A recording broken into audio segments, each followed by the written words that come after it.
So what we're going to do together is create a calorie density chart. Now, the food they're going to appear in green are, in my opinion, and I think most of the speakers would agree, the healthiest foods on the planet. Of these, ye may freely eat. The foods in red, in my opinion, and I believe most of the speakers will agree, are the most unhealthy food.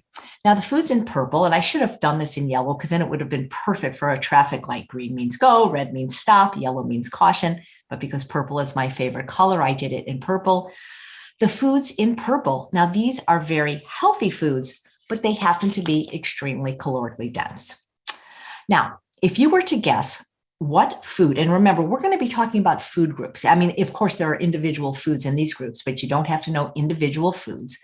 If you were to guess what food group might be lowest in calorie density, remember I said we have a range of 100 calories a pound to 4,000 calories a pound, what might you guess? And usually when I give this talk in person, people call out things like kale, lettuce, and you'd all be right because it is at 100 calories per pound, non-starchy vegetables.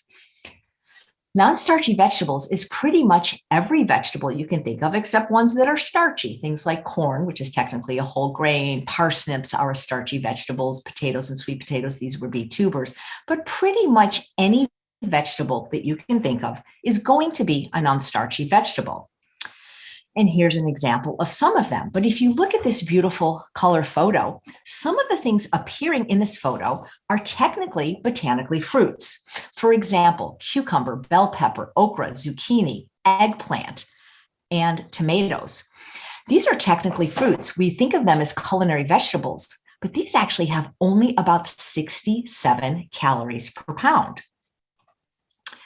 If you were to Google non-starchy vegetable, you would get a list something like this. And you could conceivably eat a different non-starchy vegetable every day, probably more than every day. You could probably go more than a month without repeating.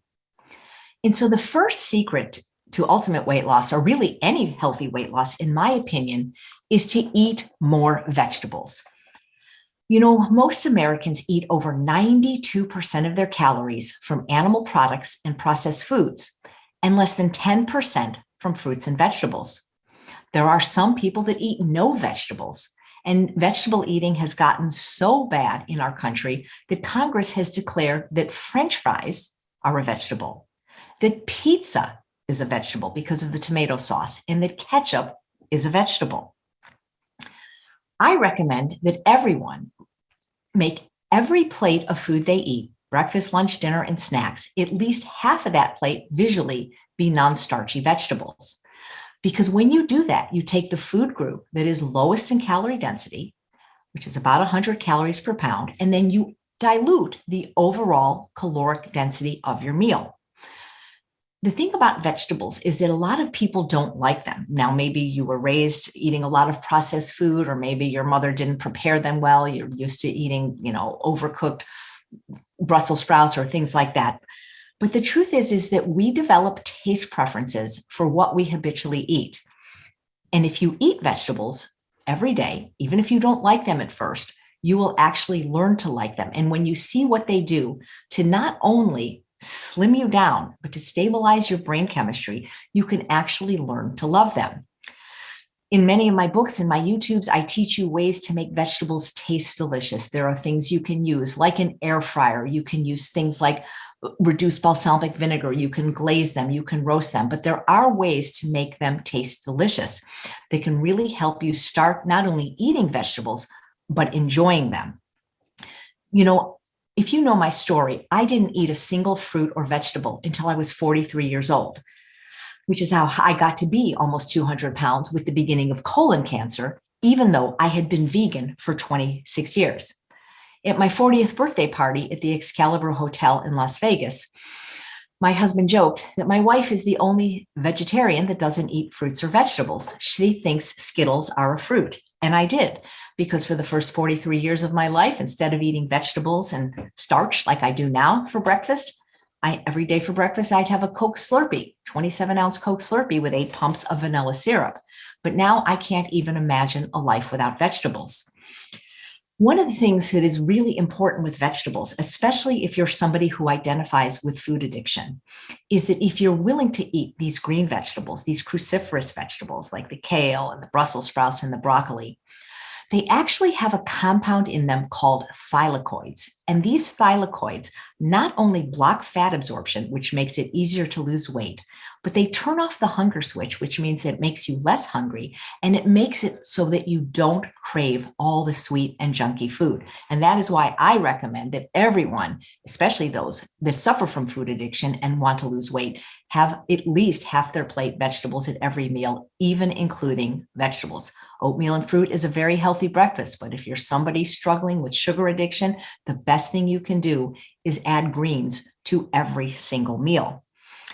You know, if you think of cultures around the world that are not as overweight or obese as Americans, who comes to mind? Because there is a population of people, the Asian culture, that has a lower obesity rate than us. They have about a 3% obesity rate. And even though their diet is primarily based on starch and white rice, they are a culture of people who have always eaten and loved vegetables. As a matter of fact, I used to be a comedian and I have toured in Asia, and vegetables were part of my breakfast. When I was working as a comedian in Japan, I was staying in a hotel, and what they served me and what they served everyone for breakfast, they didn't know or care that I was vegan, was a miso vegetable soup, rice, and salad. And that was my breakfast in Japan. Other countries eat vegetables as part of their breakfast. Kimchi in China, even in the Netherlands, and then where they have maybe herring in pumpernickel bread for breakfast, they will have it with lots of onion and tomato and cucumber. And so this idea of starting your day with vegetables, starting your day in a savory way, is really one of the secrets to both conquering your food addictions and losing weight. You know, they did a study at Tufts University where they found that the people who consistently eat the most vegetables are people who consistently have the lowest body weight and BMI. So if you're struggling with weight and food addiction, the best secret I can give you is to start eating more vegetables, and start right now and include them in every meal. You may not like them at first, but the more you do it, you will learn to actually love them. You know, Conan O'Brien has said that for the first time since 2007, the FDA has approved a new device to treat obesity. This amazing breakthrough is called a vegetable, and it's true because we are so lucky that the food that is lowest in calorie density is also the food that is highest in nutrient density. So you don't have to worry about your nutrients when you're eating foods that are low in calorie density. Nature already skewed it in our favor. Now, there is one problem when you eat a lot of vegetables. Your doctor may say something like this to you: stop eating so many vegetables. I can't seem to find anything wrong with you, because these really are the healthiest foods, the most longevity promoting, the most brain health promoting, the most weight loss promoting foods on the planet. And it's a food group that most Americans, unfortunately, eat very little of. I believe that you can train your body to crave healthy food. And if you read my book or heard my story, I truly, even as a vegan, because I've been vegan for 45 years now, did not eat any fruits or vegetables till I was 43 years old. But what you eat today, you will crave tomorrow. And remember, it can take at least 15 times of eating a new food for it to become a preferred food. And the more you eat green, specifically green leafy vegetables, the easier it will be for you to be lean. Many years ago, somebody posted this on my Facebook page, that no one has ever gotten fat by eating too much kale. And that's absolutely true. However, we would prefer for weight loss, or at least for ultimate weight loss, that you chew it, not blend it or juice it, which I'll get to in a moment. But think about this. There's a concept known as your BMR or RMR, your basal metabolic rate, your resting metabolic rate. Most people require at least 10 calories per pound of body weight. So let's just say, because I'm bad at math, that you weigh 160 pounds. Well, you're still going to need 1,600 calories, even if you were laying in bed with a broken leg, just to beat your heart, function your brain, breathe your lungs. Now, how many people could honestly say they could eat 16 pounds of non-starchy vegetables a day? When I was losing weight and 50 pounds heavier, I was eating about 4. I now eat about 2, and I feel so full all the time, and I feel like I'm eating all day. You really can't overdo these non-starchy vegetables. And I always say to people, to know the difference between true hunger and addictive eating. If you're not hungry enough to eat vegetables, you're probably not hungry.